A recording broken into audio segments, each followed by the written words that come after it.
கரூரில் 41 பேர் உயிரிழந்ததற்கு நேற்று முன்தினம் உயிரிழந்த இந்த சம்பவம் தொடர்பாக தற்பொழுது எதிர்க்கட்சித் தலைவர் திரு எடப்பாடி பழனிசாமி தற்பொழுது அறிக்கை ஒன்றை வெளியிட்டுள்ளார். அதில் இந்த சம்பவத்திற்கு சிபிஐ விசாரணை வேண்டும் என்ற அந்த ஒரு கோரிக்கையோடு ஒரு அறிக்கையை வெளியிட்டுள்ளார். அதில் இந்த அரசின் மீது நம்பிக்கை இல்லை என்றும் கரூர் துயரத்திற்கு உரிய நீதி கிடைக்க நடந்தது என்னவென்று மக்களுக்கு உண்மை நிலை தெரிய சிபிஐ விசாரணைக்கு உத்தரவிட வேண்டும் என்று அவர் தற்பொழுது எதிர்க்கட்சித் தலைவர் திரு எடப்பாடியை கேட்டுக் கொண்டுள்ளார். பல்வேறு இந்த சம்பவம் தொடர்பாக பல்வேறு கேள்விகளையும் அவர் எழுப்பியுள்ளார். அதாவது கரூர் சென்று உயிரிழந்திருக்கும் அஞ்சலி செலுத்தி சிகிச்சை பெறுவோருக்கு ஆறுதல் தெரிவித்து செய்தியாளர்களை சந்தித்த போது எந்தவித அரசியலுக்கு இடமின்றி மக்களின் உணர்வாக தமது கருத்துக்களை தெரிவித்ததோடு அதே சமயம் மக்களின் சந்தேகங்களையும் பதிவு செய்ததாக அவர் தெரிவித்துள்ளார்.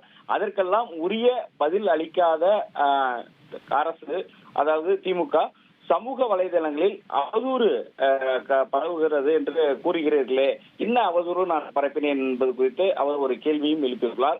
அதே போல் தமிழ்நாடு மாணவர் சங்கம் என்ற பெயரில் போஸ்டர் ஒட்டுக் கொண்டிருக்கிறதே, அதை ஒட்டுவது யார் என்ற ஒரு கேள்வியும் எழுப்பியுள்ளார்.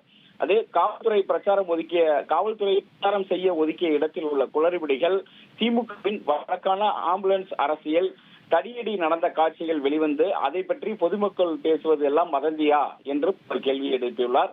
மேலும் பொறுப்போடு நடந்து கொள்வது என்றால் என்ன, அதாவது ஒரு அமைச்சர் அந்த அழுவது போல் உள்ளத அதுவா பொறுப்பு என்றும் அவர் கேள்வி எழுப்பியுள்ளார். மேலும் துணை முதலமைச்சர் திரு உதயநிதி ஸ்டாலின் தற்பொழுது சம்பவ இடத்திற்கு வருகை தந்துவிட்டு மீண்டும் வெளிநாடு சென்றுள்ளதாகவும் ஒரு குற்றச்சாட்டை அவர் வைத்துள்ளார்.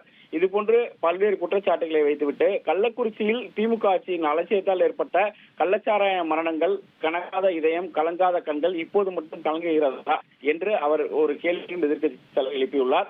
மேலும் சென்னை ஏர் ஷோவை குடும்பத்தோடு உட்கார்ந்து முதலமைச்சர் கூட்ட நெரிசலில் சிக்கி 5 பேர் விழுந்தார்களே, அப்போது மட்டும் வீட்டிலேயே இருக்க முடிந்ததா என்ற கேள்வியும் அவர் எழுப்பியுள்ளார். இப்படி பல்வேறு கரூர் சம்பவமாக கேள்விகளை எழுப்பிவிட்டு இறுதியாக மக்களுக்கு தற்போதைய தமிழக அரசின் விசாரணை மீது நம்பிக்கை இல்லை என்றும் கரூர் துயரத்திற்கான உரிய நீதி கிடைக்க நடந்தது என்னவென்று மக்களுக்கு உண்மை நிலை தெரிய வேண்டும் என்றால் சிபிஐ விசாரணைக்கு உத்தரவிட வேண்டும் என்றும் தற்பொழுது எதிர்க்கட்சித் தலைவர் திரு எடப்பாடி பழனிசாமி ட்விட்டர் மூலம் வலியுறுத்தியுள்ளார்.